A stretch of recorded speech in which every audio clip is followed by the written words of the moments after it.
Welcome back to another episode of ROC Boys football. Some quarterback roulette going on at Pitt as Kedon Slovis is back in the transfer portal and Phil Jurkovec coming to reunite with Coach Singetti at Pittsburgh. Dill, I think this is a pretty significant upgrade for the Pitt Panthers. Before we get into it again, I just want to say thank you guys for the support. Again, if you like the content, consider subscribing to the channel. We really do appreciate all the support. It's going to be a busy December talking all the transfers. It's an exciting and kind of crazy time. As I got out of work, I was looking at all the names in the portal. It's a lot of really good players, and it's going to be a crazy next couple of months. Very exciting to be a football fan. And again, Phil Jurkovec ends up at Pitt. One of the first major commitments we get. Dill, what are your early takes on the new quarterback room at Pitt? Yeah, I think this is a big get for Pitt. And I was never really sold on Kedon Slovis. No, me neither. Felt like he was a guy who beat out JT Daniels and got a lot of attention as like the savior of USC. And then USC was like horrible. So it was like he never really played great football at any point. I mean, you look at, on the other hand, a guy like Phil Jurkovec, his 1 year with Signetti, he was actually really, really good. And Kedon Slovis, I remember talking about Kedon Slovis being a potential first-round NFL draft pick back in the summer of 2021. Going into that season, he has not a very good season at USC. He gets banged up, then he transfers to Pitt for 2022. And the best way I can describe Kedon Slovis is kind of just like vanilla ice cream. He's not going to be a difference maker for Pitt, and that's not necessarily a school that wants big-time difference makers, but when you saw Pitt reach their heights and have their best year, it was with Kenny Pickett, a guy who is an athlete, can extend plays, and has a howitzer of an arm to make throws down the field. Phil Jurkovec is kind of that guy, and one thing that you don't really appreciate of Phil Jurkovec, they talk about how big he is and how strong the arm is. He's also a very good athlete, and he can extend plays, he can move the chains, and that was something Kedon Slovis never really could do, and I think Phil Jurkovec is going to bring just a higher ceiling and more tools in like the toolkit for this Pitt offense.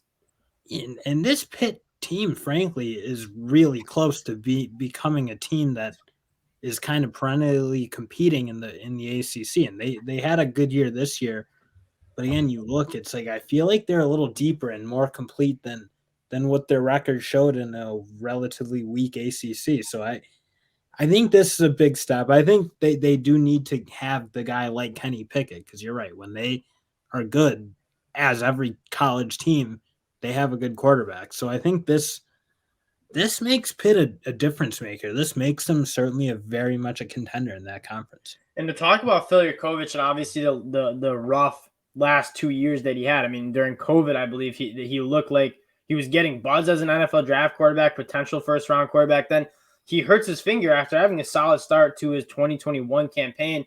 He comes back later in that season, doesn't look himself. You can tell he rushed back from injury. And then last year, you thought him and Zay Flowers were going to get it going at Boston College. That Pitt offense, the talent surrounding him outside of Zay Flowers was all-time bad. They could not protect the quarterback. BC was horrible. Yeah, that was like such a disappointing team, and it mainly started from they lost 4 out of their 5 starting offense linemen, and then the 5th guy, who was actually pretty good, got hurt, and so you're rolling in complete new offensive line. They could not pass protect. Not a team that can roll talent because they just can't recruit that way. And they couldn't run the football, and it was just, they were lost on the offensive side of the ball. Now you get Phil Jurkovec not only back with the play caller that he showed most promise and most chemistry with, but you surround him with just a vastly and way more talented team that, you're never going to see the Pitt Panthers ask too much of their quarterback unless it was with Kenny Pickett that 1 year. They're going to be a run-first team, but when you go play action, you want to have a quarterback who can hit that deep shot, who can be a difference maker. I personally think Phil Jurkovec is still that dude. I think you saw kind of 2 unfortunate years where one was he was just clearly banged up, and then the second year he was banged up because his offensive line couldn't protect him. You're going to have a solid – couple of things you're going to get out of the Pitt Panthers and Coach Narduzzi. You're going to have a good offensive line. You're going to have a good run game. And that makes a quarterback's job a hell of a lot easier. And I think someone like Phil Jurkovec is going to thrive in that system. Not to mention in terms of like the opposite of what happened to them last year when Jordan Addison took one look at that offense, was like, nope, I'm not staying here to rot with Kedon Slovis. Which frankly, he wouldn't have had a great year. I just don't think, because that Pitt offense led by Slovis They really couldn't throw the ball He particularly took a couple spring practices, couple 10-yard out routes from Keaton Slovis and says, yeah, I'm going to go out west and be with Caleb Williams. I think you get the opposite with Phil Jurkovec. You might be able to get, whoever that Mizzou guy, like that type of player. I'm blanking on his name, or Braden Presley, the kid from Oklahoma State. You might be able to drag one of those type of players who's looking for a new start in a place to compete, but maybe not on the level of like a true absolute star wide receiver, and those guys aren't transferring anyway. You might be able to have a shot at landing one of those guys and making yourself a really productive offense. Whereas last year, again, you had the opposite effect when you bring in a quarterback of a somewhat lesser magnitude. And again, I can't like emphasize enough just Keaton Slovis.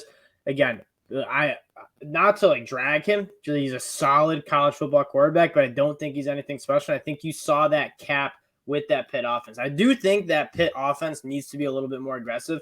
I think Narduzzi reverted a little bit too much back to the old ways of just running the football and not doing anything that tries to hit those explosive plays, where they were kind of doing that with Kenny Pickett. Now, Phil Jurkovec, I think, allows you to do that. I think Keaton Slovis, to a certain extent, you just can't ask him to do too much because I don't think he's capable of doing that much. Phil Jurkovec, on the other hand, assuming that he's healthy, assuming that finger and thumb are all right, I think he's a guy that can make all the throws that this offense will ask him to. And I think he's going to be a difference maker as an athlete. I mean, even when he came in and he had that banged up hand, he still was a very good athlete. He can extend plays. He can pick up first downs. And I think that's really going to help that Pitt offense. And you look at the ACC, and yeah, Clemson, there's a lot of question marks about how this Clemson team is going to look, not only right now, but just the future of this Clemson team with how they're going to do with getting transfers. And if Dabo Swinney is going to continue to not take transfers, the ACC is wide open. And I think Pitt could be kind of one of those teams that are looking to kind of assert and maybe kind of start running the ACC a little bit. Yeah, and that's what I think Narduzzi wants to get to. And I think naturally he's going to want to try to recruit a quarterback at some point that can be kind of like their guy instead of just rolling transfers. But if you maybe can show that you can be a good offense with the Narduzzi way of the ilk of Pickett, and you can put that out there consistently and do it more than once, you got to think you got a shot to start attracting some of these offensive players, because it doesn't seem like they have a ton of trouble getting running backs, getting offensive linemen, getting defenders. They're putting a fair amount of guys in the league. They got to start getting Jordan Addison's to buy into that program. And they had a nice quarterback recruit who just decommitted. I believe he's going to Notre Dame now. And I wouldn't be surprised if it's like, hey, he watched the Pitt offense run and he's like, it's just like this offense doesn't seem like an offense that I can thrive in. You bring in Phil Jurkovec, it might be for only 1 year, but you add a little bit more juice to that offense. And like you said with JJ McCarthy effect, you might start getting some more offensive talent saying, yeah, I can see myself in this offense. Because right now, if you're a star wide receiver, if you're a star quarterback, you're not looking at that Pitt offense and saying, that's where I want to go and where I think I can thrive, because they just don't look that way. Phil Jurkovec can bring a little bit of juice to this Pitt offense. And not only for next year, but like you said, starting to kind of revolutionize it and get that offense going, especially. They got to try to put together some years where they look like the Kenny Pickett years, because that's the type of team that guys are going to come play for. And obviously there was big buy-in with their wide receivers that year, and the offensive talent was there, and then they took a bit of a step back. I think this hopefully can put them on track where they can start stringing together years where their offense doesn't look like Michigan State under Mark D'Antonio. Yeah, and Phil Jurkovec might get drowned out a little bit because he's going to Pitt. That's not like a big-time national media team that like people like to talk about. But if you're asking me right now, early December, starting to circle some transfers that are going to be high-impact guys, I think Phil Jurkovec might be kind of towards the top of the list. He's not getting talked about a lot. Again, this guy was a former top 50 guy committed to Notre Dame. He, when healthy and when surrounded by some talent with a good offensive line, looked very, very good at Boston College. If you can tap back into that, this guy has the traits to be a difference maker. This Pitt team and Phil Jurkovec might kind of take some teams or take some people by surprise in 2023. I think this is a massive pickup, and I'm excited to see what Phil Jurkovec with Coach Cignetti again, what they can look like in the ACC again. Wanted to keep it short. Wanted to talk a little bit about this because I feel like it's going to get not really talked about that much. Appreciate you guys checking us out again. If you like the content, you like talking ball, you want to talk some more transfers, let us know in the comment section who we should jump on and talk about. We appreciate the support, and we'll talk to y'all later. Peace.